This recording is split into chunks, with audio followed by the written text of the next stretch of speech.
Hey, what's up everyone, this is Raven Builds and let's get started. So today we are reviewing the HG Build Fighters Crossbone Gundam X1 Full Cloth Type Gundam Build Fighters Try. Yes, the Team Von Braun Lucas NEMESIS mobile suit. This kit here, I actually used to have this many years ago till I had to give it up. And when this kit was finally released, last month, re-release, I grabbed one immediately and built it. Now, as you guys can see, I actually placed this on a basic stand, and because if I actually put on the pack, it might ended up falling off. And I want you guys to see a closer version of what the kit looks like without the full cloth system and its backpack. And this is actually, I'll be honest, quite nice. Now let's have a closer look at the design here. As you guys can see, there's a lot of nicer details here. And now of course, there's still a lot of work that needs to be done when it comes to the detailing. And it definitely got this, what do you call this now? Pearl coat look. And the one thing I do want to mention is this is part of the full cloth up front. You can technically remove this, and but I won't. This is already part of the kit itself. This is the one piece that you can't actually remove fully unless you actually remove the chest piece here. Now if we actually have a closer look here, the headpiece there is actually quite nice. Now of course it actually comes with another headpiece, which I'm trying to find right now somewhere, but I'll show it to you guys during the extra pieces segment. So it actually has a lot of detailing required, but overall it is actually a really nice kit here.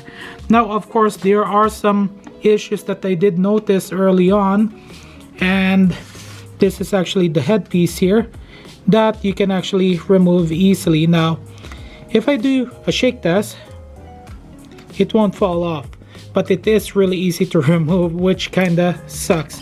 Now for it to stand on its own, there you go, without any issue. It's kind of leaning forward there. Now the full cloth system here is right over here, and it's actually very easy to install. Okay, so I decided to show you guys first the bare minimum of the Crossbone Gundam X1 here. And as you guys can see, this is part of the full cloth that is actually attached at the chest piece. You can actually remove it easily by taking off this chest here, but there's going to be a slot on the side here. And also for the attachment for the full cloth, you can actually remove this section here from the shoulder piece. I thought at first that the Crossbone Gundam here got a core block system, but I guess it is separate. So you do have two slots here that you can actually install any types of kit bash that you want. Now one thing I want to make a note of is the nubs here, and there are a lot of nubs, but thankfully because of the pearl coating here, you won't even be able to notice it unless you actually looked for it. Here's one at the back of the leg, but there's some really nice detail, and I actually tried to put some gray marker here so it will pop out a little bit, but overall it's actually quite nice. As for the stickers, it's gonna be hell on earth. Now let's do an articulation test for this kit here. And as you guys can see, this is how far it can go for the arm, but you can actually rotate it easily. But that's another problem as well, is that it's actually not solid enough. So this is actually a little bit of the annoying part. For the shoulder here, it's actually a ball joint, and then for the part of the full cloth here, it actually gets some good articulation. Now the headpiece is actually another problem. Yes, so you may actually have to replace the polycap here with another one, or put something to keep it tight here. But overall it actually, oh, I wasn't actually expecting that, but it didn't fall off. But it's actually loose enough that you can pull it out easily, but it does have a good range of motion. Now for the chest piece here,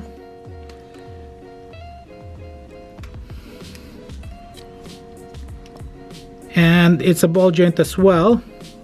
And then you got the side skirt, front skirt, back skirt is stuck. You actually got some slots there and some good rotation for the leg here, but feels like it's a little bit loose. And then you can actually bend it as far. And then you got the ankle guard that has some articulation, the feet as well, but sadly it doesn't have the feet itself is only one solid block there. So that's it for a quick feature and articulation. Let's move on to the next piece. Okay, so what you guys are looking at right now are all the parts that came with the kit itself. So this piece here, these two pieces, are the extra parts that you won't need at all. And then you got an extra faceplate here, as you guys can see. And then you actually got your beam saver effect parts. That's plenty on one side there. I even got the beam saver installed.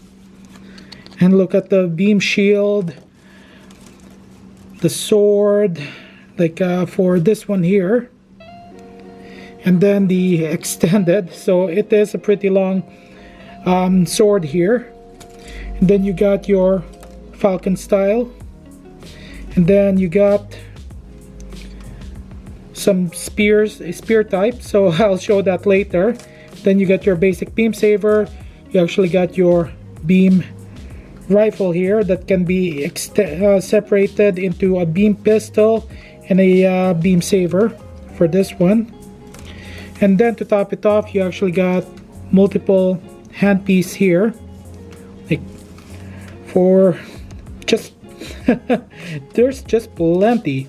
And then you got your solid daggers here, and these two remaining pieces are for the feet. And then you got your crossbone, what do you call this, beam rifle, which I'm gonna go through later on. And then last but not the least, you actually got your core fighter. Now, I was actually disappointed that the Crossbone Gundam X1 full cloth here, I thought it was integrated. I was wrong, but overall it's nice. And then as for the stickers, yikes. Now, how to install this is actually quite simple, and you do have these two pieces here that you actually have to remove, and it's actually quite easy.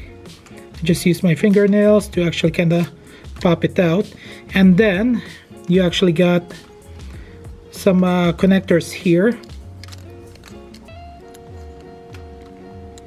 Should be easy, but then you got to be kind of careful as well.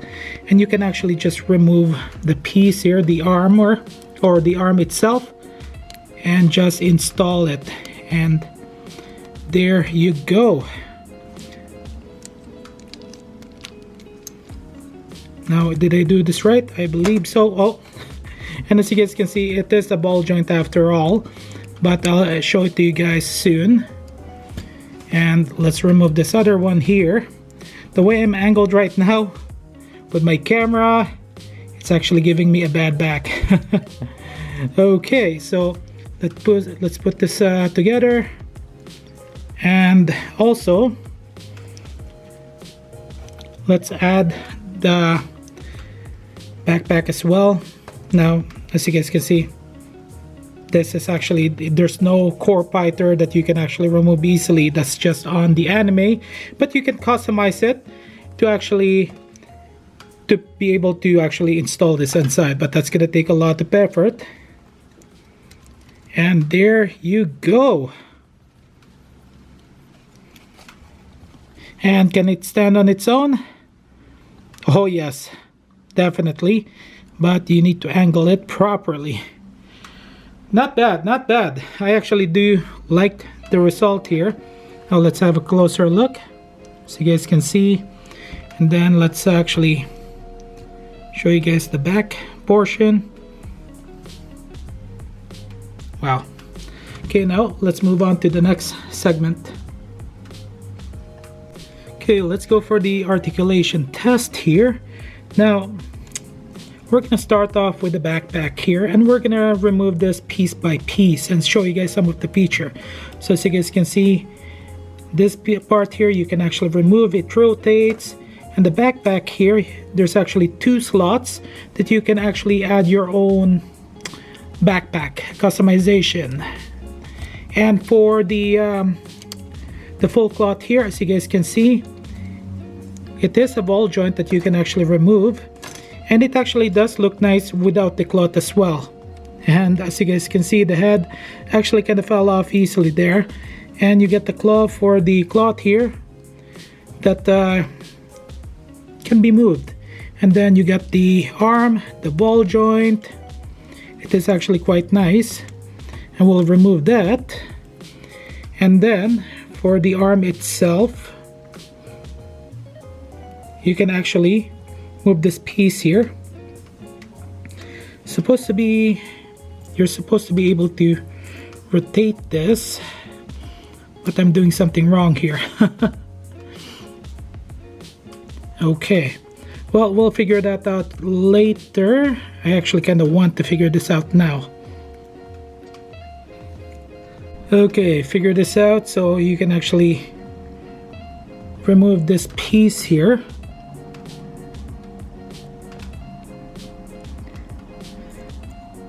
And then where you can actually install the weapons. Okay, there we go. Now up next is the cloth at the front here. So you guys can see it is very articulated. The headpiece can be removed easily. Sadly, this is actually one of the weak points. And then you got the, what do you call this now? The neck brace. The collar, yes, that's the one that won't move. And then you got your waist. That's the articulation part. Okay, the front skirt, the back skirt doesn't move, the side skirt moves. And as you guys can see, there's a slot there for the action base. You can rotate it. This feels like loose to me, honestly. And then that's how far it can bend. And then you got the guard, get the feet as well. And then you actually get a slot here for the dagger, which is actually quite nice. Oh, wrong side. Okay, so that's the articulation test. Now let's move on to the next base.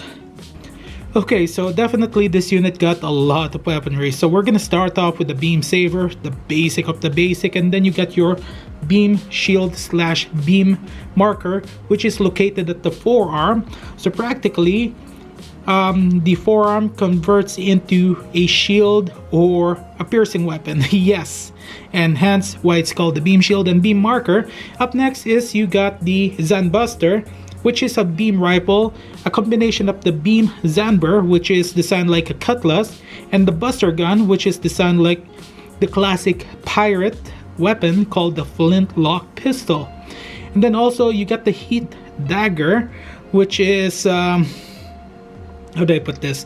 It's a heated blade, practically a piercing weapon, and there's actually multiple of them. One handheld and the other one is underneath the feet. And then you got your mega machine cannons, which is located in the chest area, and you got the Muramasa blaster, which is a sword-like weapon with a gun handle in the guard and with a skull. And then you got the Peacock Smasher, which is a crossbow-like weapon, one of my favorite actually. And then supposedly there is a pair of scissor anchors that are stored in the front right skirt armor. And you got the skull head unit, which is located in each shoulder piece that can be converted into a boxing gloves practically. And you got your basic Balkan. And then you got your full cloth, which can be annoying. And also last but not the least, the core block system. Sadly, this kit here doesn't actually have like an internal core block. You can do it, you can modify it if you want to. Okay, that is it for the review. Now here is the question: is this unit worth getting? I'd say it is a yes. Of course, it is annoying when it comes to posing it and so many extra items, but it is actually worth it. Now of course there are certain areas that are a little bit loose, which is the head unit and potentially the legs, but overall not bad. And the cloth system might pop up depending on how you pose the gunpla here, the Crossbone Gundam X1. Definitely the full cloth gets in the way on posing your gunpla, which limits your options. Yes, and you definitely need to use an action base like the one with the core block here to be able to pose it properly. So just giving you guys a heads up.